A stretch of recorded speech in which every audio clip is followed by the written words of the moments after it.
السلام عليكم ومرحبا بكم معايا في قناة وصفات وطبخ هبة وفيديو جديد. كنتمنى يلقاكم وانتم في احسن الاحوال.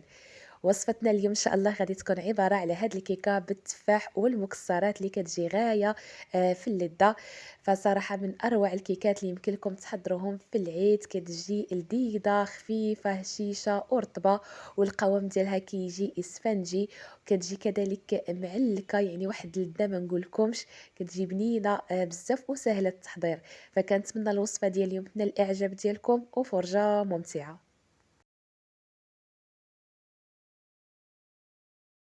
فغادي نبداو على بركه الله، وكما العاده نبداو بالمكونات. فغادي نحتاج كاس ديال الحليب ما يعادل 150 غرام، عندي كاس ديال السكر ما يعادل 160 غرام، غادي نحتاج كاس مع مرش ديال الزيت ما يعادل 130 غرام، وغادي نحتاج واحد العلبه ديال الياغورت بالنكهه ديال الموز او النكهه ديال الفانيل اللي بغيتو. غادي نحتاج جوج بيضات، وعندي جوج كيسان ونص ديال الدقيق ما يعادل 260 غرام. غادي نحتاج جوج اكياس من الخميره ديال الحلوه وكيس ديال السكر فاني. ودابا غادي ندوزو لطريقه التحضير. فغادي نجيب الكاس ديال الخلاط الكهربائي فاش غادي نطحن هاد المكونات. غادي ندير فيه تقريبا جميع المكونات اللي ذكرت ما عدا الدقيق والخميره ديال الحلوه، غادي نخليهم حتى الاخر. فكنخوي داك الحليب، السكر، الزيت، كنزيد داك الكيس ديال السكر فاني، ضفت هنا واحد رشه ديال الملح لتصحيح الذوق. غادي نزيد دوك جوج بيضات وديك العلبه ديال الياغورت. فانا هنا استعملت علبه كبيره من وزن 110 غرام. وصافي غادي نطحن هاد المكونات مزيان حتى يندمجوا لي مع بعضهم، ونشوف داك الخليط دار ديك الرغوه من الفوق، يعني دوك الفقاعات.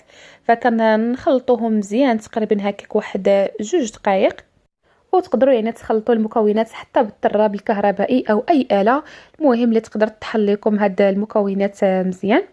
صافي هنا من بعد ما طحنتهم مزيان حتى رجع عندي الخليط بحال هكا كما شفتوا، يعني كيدير ديك الفقاعات من الفوق.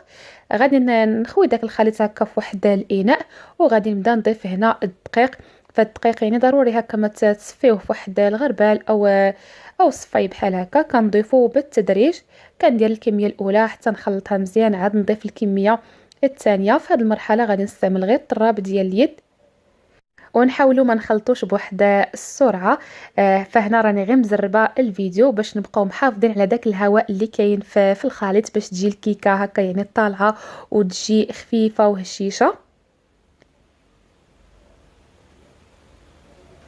من بعد ما غادي ندير كاع ديك الكميه ديال الدقيق اللي عندي، في الاخير غادي نضيف دوك جوج اكياس ديال الخميره ديال الحلوه. فكنخليها حتى الاخر باش تعطي المفعول ديالها، يعني ما كنديرهاش في الاول مع الدقيق. فانا درت هنا جوج اكياس يعني من وزن 8 غرام، المجموع 16 غرام ديال الخميره. وغادي نخلطها قليلا مع الخليط حتى يندمجوا. صافي من بعد ما خلطتهم مزيان فكيكون هذا هو القوام ديال الخليط.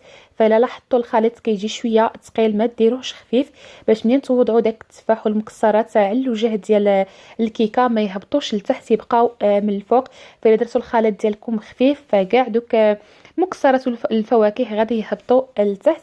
فكما كتشوفوا يعني القوام ديالو كيجي ثقيل هكا واحد شويه. وصافي هنا كنجيب المول اللي غادي ندير فيه الكيك، بطبيعه الحال يكون مدهون بالزبده ومرشوش بالدقيق، وغادي نخوي فيه الخليط. فانا استعملت هنا هذا المول الدائري اللي كيتحل مع الجناب، نتوما تقدروا تستعملوا يعني اي شكل ديال المول كان متوفر عندكم. غادي نوضع داك الخليط ديالي جانبا، وغادي ناخذ هنا جوج تفاحات وغادي نحكهم في الحكاكه اللي كنحكوا فيها الخضره من الجهه الغليظه. يعني بغيتو تحكوه او ديروه شرائح كما بغيتو، ولكن فضلت انني نحكو. من بعد ما غادي نحك داك التفاح غادي نوزعو على الوجه ديال الكيك من الفوق بهذه الطريقه. وهنا بالنسبه للفواكه يعني تقدروا تعوضوا التفاح بالاشجاص او الخوخ او الشهديه، يعني اللي بغيتو. من بعد ما غادي نوزع كاع ديك الكميه ديال التفاح اللي عندي، غادي نرش هكا شويه ديال الزبيب، يعني الزبيب ما غاديش نكتر بزاف، غير هكا كميه اللي قليله. ومن بعد غادي نزيد شويه ديال الكركاع. المهم اي مكسرات كانوا متوفرين عندكم في الدار تقدروا تزينوا بهم الكيكه ديالكم. غادي ندير شويه ديال الكركاع، غادي ندير شويه ديال الكوك اللي حتى هو كيعطي واحد المذاق رائع. وفي الاخير غادي نزيد واحد الرشه ديال اللوز ايفيلي. وحتى بالنسبه للمكسرات فراهم كيبقاو اختياريين، يعني تقدروا تكتفيو غير بحاجه وحده او غير بالتفاح، لكم الاختيار. من بعد ما ساليت دابا غادي ندخل الكيكه ديالي الفران. الفران ما كنسخنوش، يعني كندخل الكيكه والفران بارد. كنديرها على نار اللي تكون مهيله، والنار تكون شاعله غير من التحت ديالها حتى نشوفها طلعات وتنفخات وبدات الحموريه كتطلع مع الجناب. كنجيبو هكا شي موس او شي كوردون ندخلوه في الوسط ديال الكيكه. الا طلع يعني ناشف، يعني صافي الكيكه ديالنا راها طايبه من الداخل. كنشعلوا ليها النار من الفوق او كنهبطوها لتحت باش يتحمر الوجه ديالها. وكيكون هذا هو الشكل ديالها من بعد ما كطيب، فراها كتجي رائعه. فكنخليوها يعني هكا حتى كتبرد واحد شويه، كترجع دافيه، وكنحيدوها من داك المول. كندوزو هكا واحد المول مع واحد الموس عفوا مع الجناب باش نتاكدوا بلي الكيكه ديالنا ما راهاش لاصقه، وصافي كنحيدوها. فكتحيد بكل سهوله. كما كتشوفوا كتجي واحد الكيكه اللي غزاله الصراحه. تقدروا نتوما يعني تخليوها غير هكاك بلا ما تزينوها، ولكن انا غادي ندهنها بشويه ديال المربى باش يعطيها واحد اللمعان. هكا خديت المربى ديال المشماش، مربى اللي سائل، وغادي ندهن بها هكا الوجه ديال الكيكه من الفوق. كندهن هكا غير من الفوق واحد الدهنه اللي خفيفه، فكيعطي هكا واحد اللمعان، كيجي الشكل ديالها زوين.